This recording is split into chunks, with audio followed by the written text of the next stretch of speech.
This time I want to call on Reverend Gary Terrio of the Christ Lutheran Church in Eveleth for the invocation. Reverend.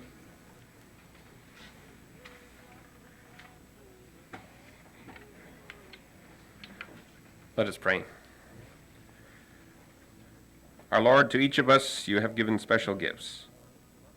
As we stand in the presence of those who have excelled in the use of their gifts, we rejoice and we give thanks for those talents. We thank you when what we do gives meaning to the life for those around us. And as we honor those who have used their talents to the fullest, may we all dedicate the talents we have been given to your service, that we may all be instruments of joy to our fellow man. Amen.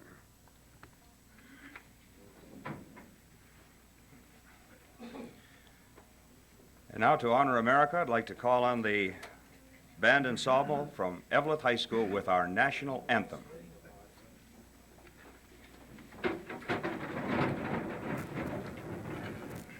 Now I'd like to call on State Representative Joseph Begich, please. Thank you, Marsh. Gentlemen on the platform, ladies and gentlemen. It is a great honor and a pleasure for me to represent the state of Minnesota and to congratulate Walter Bush and Nick Kahler's family that I understand are here to represent Nick Kahler. We are proud as the state of Minnesota. We had a little part in the program during the year of trying to promote the Hockey Hall of Fame, and hopefully in the future, with working with the board, we will be able to continue working together with the state of Minnesota, United States Hockey Hall of Fame Corporation, to really promote and to expand the Hockey Hall of Fame. For those of you that are traveling into our area, I see our fine mayor in the audience and the former mayor. We welcome you to Eveleth, and if you have any problems, please call on these two gentlemen if needed. Thank you so much.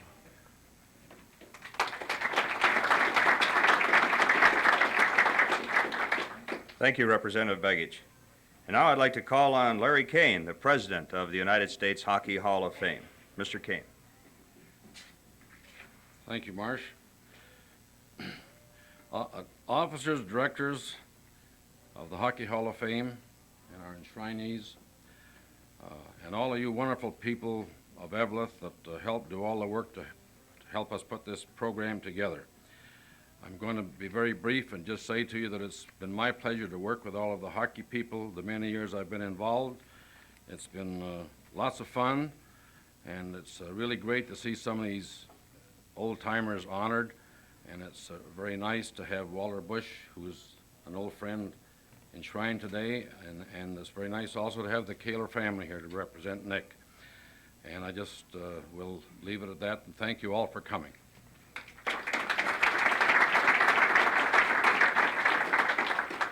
Thank you, Mr. Kane. A lot of people in this great country of ours have had a great deal to do with amateur hockey, and I'm sure when they come time to take the role, a gentleman who will be near the top of everybody's list is the chairman of the selection committee of the U.S. Hockey Hall of Fame, our good friend Donald Clark.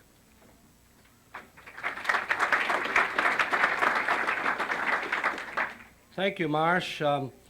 As chairman of the selection committee, I wish to welcome the visitors, the newly inductees, and the past inductees.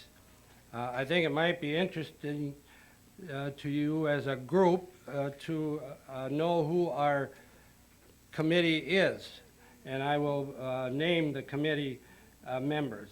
Again, I am the chairman. I come from Cumberland, Wisconsin.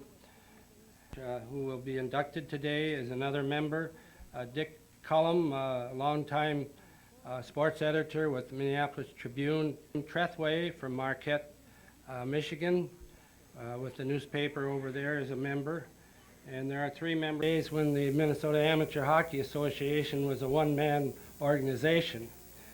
And it isn't that anymore, but at that time it was. And Walter ran in to be up in the stands and started, he likes to be late to meetings.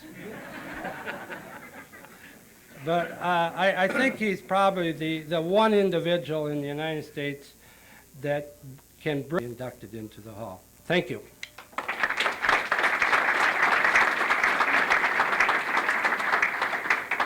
Stand and then face the rest of the audience, if they would, turn their backs to the stage. 88. Bob Dill, 1979. Sam Lopresti, 1973. John Mariucci, 1973. There's a question mark behind it, I don't know why.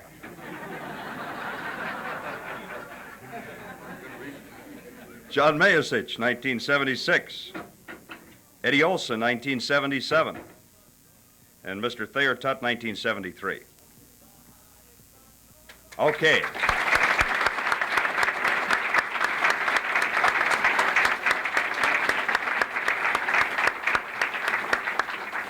Thank you very much, gentlemen.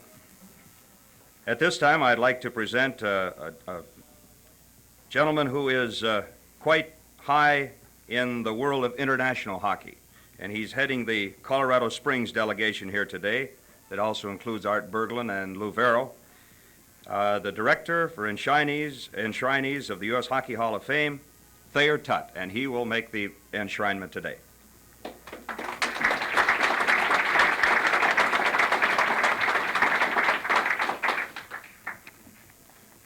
Thank you very much. This is a tremendous honor to me to be invited to be with our friends in ice hockey and take this part in the program. The first enshrinee, very close personal friend, Walter L. Bush, Jr., manager of the United States National and Olympic teams, 1959-1964, Amateur Hockey Association of the United States, 1960 to the present, President, Chairman of the Board, Vice President, Minnesota North Stars, 1967, present. He was born September 25th, 1929 in Minneapolis. Known widely as a primary founder of the Minnesota North Stars, Walter Bush has pursued hockey as a prep school player, college, and an amateur player, an amateur coach, an Olympic manager, before getting into the executive side of the professional aspect of the sport. The Minneapolis native began his hockey career at Breck School and continued at Dartmouth. While working on his law degree at the University of Minnesota, he kept his skates in practice, playing senior hockey and helping to organize the U.S. Central League. He then became active on the international scene, managing the 1959 U.S. national team and the 1964 U.S. Olympic team, serving on the U.S. Olympic Committee in 1963 and later a 4-year term of the United States Olympic Committee's hockey section. He also participated as president, vice president of the Minnesota Amateur Hockey Association, and as a director of the Amateur Hockey Association of the United States. Instrumental in bringing professional hockey to Minnesota in the form of the Minneapolis Bruins, Bush later put all his credentials to work in securing the National Hockey League franchise for Minnesota. That effort was a major step on the road to October 21st, 1967, when the Minnesota North Stars played their first game against California at the Metropolitan Sports Center. Bush was the first grassroots American to win the Lester Patrick Trophy, which he received in 1973, as well as being named National Hockey League Executive of the Year in 1972 by the Hockey News. Hockey has been a major force in the life of Walter Bush. During most of his years on this earth, he has been just that. That means that Bush is delighted to spend every minute of each day dealing with the sport he loves best. When control of the North Stars passed to George and Gordon Gund, the new owners kept Bush as vice president. They recognized his devotion to hockey, his wide range of knowledge of the sport and its people, and his experience as club founder and chief executive officer. He has served as governor or alternate governor of the team in every year of his existence. I personally first met Walter in 1959 in Prague when he brought the team over, and I was head of the hockey organization representing the United States at that time. He had a wonderful team. He managed it well. Ever since that date, he's been a very close friend of mine, and I don't know any man more qualified for this award than Walter Bush. Thank you, Walter. If you come up, please.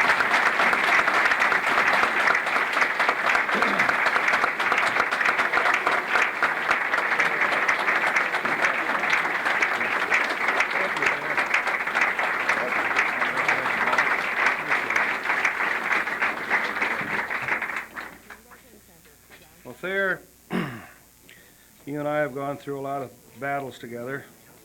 I think you've won most of the wars. But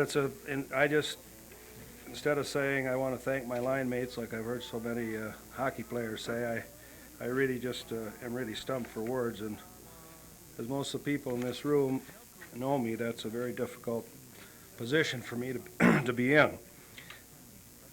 I have some notes here, and I'll try to be brief. And told my wife I was going to cover 5 decades, and she taught me a long time ago about golf. When she asked me how I did, she just says, "Why don't you just play the 18th hole, and we'll let it go at that." So perhaps she's probably right. First of all, I would like to thank the selection committee and Don Clark, and I'd like to thank the directors of the Hockey Hall of Fame, and especially the people of Minnesota, where my grassroots are, even though I did go east for 4 years, and thank people that have meant so much in my lifetime. Walter Brown, I think, comes to mind right away. He was a fellow I always admired. He was involved with the Boston Bruins in amateur hockey, and Thayer Tutt, of course, and Don Clark, and Bob Ritter, Clarence Campbell, just to name some of the top executives that really encouraged me when things weren't going so well, and also were there to share some of the good things that happened to me also. I'd like to introduce my family, if I might. I have my wife Mary, and my son Walter, and his wife Patty, and my son Stephen, and his wife Leslie, and my cute little daughter, who means a lot to all of us, as all our family does, Ann Bush. So would you all please stand?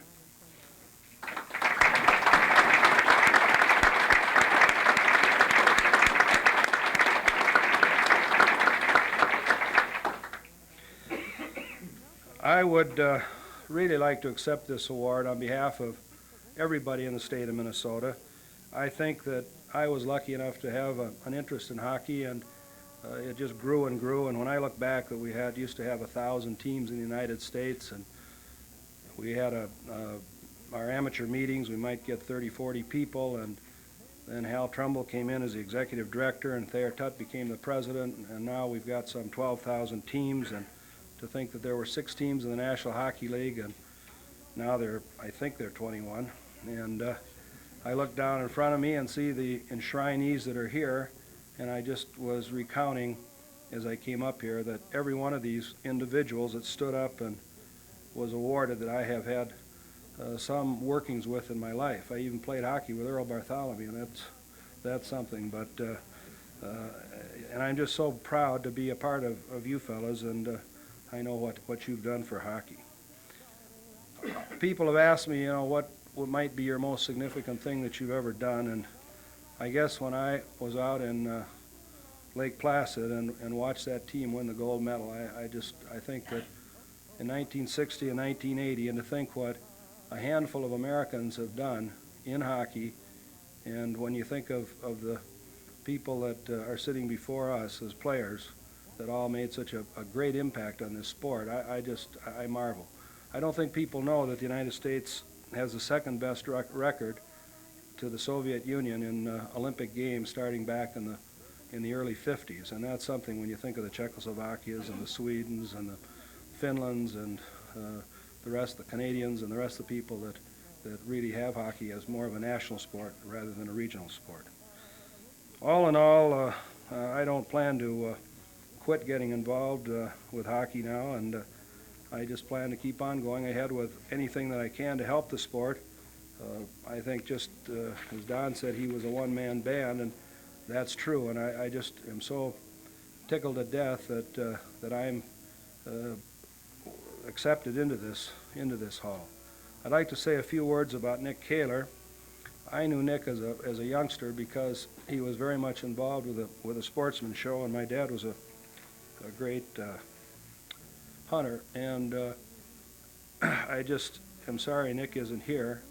I'm very happy for his family that they are here, and Jerry, you to accept the award, but I think of Nick and I think of my own father, and I just give you congratulations also.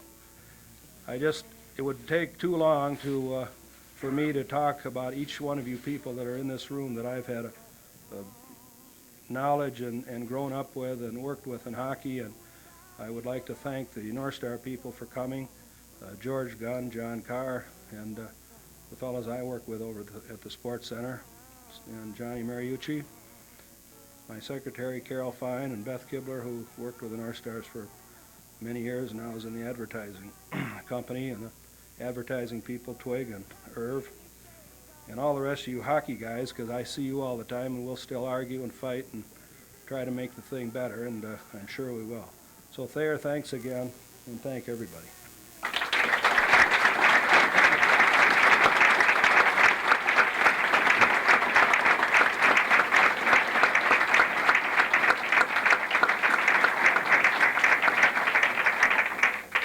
A little example of Walter and his friendship and devotion to hockey. Last evening, he agreed upon my request to go to Finland in a week or so to handle a very difficult problem on the next World Hockey Championships. Thanks, Walter, and congratulations. You're wonderful. Nick Kahler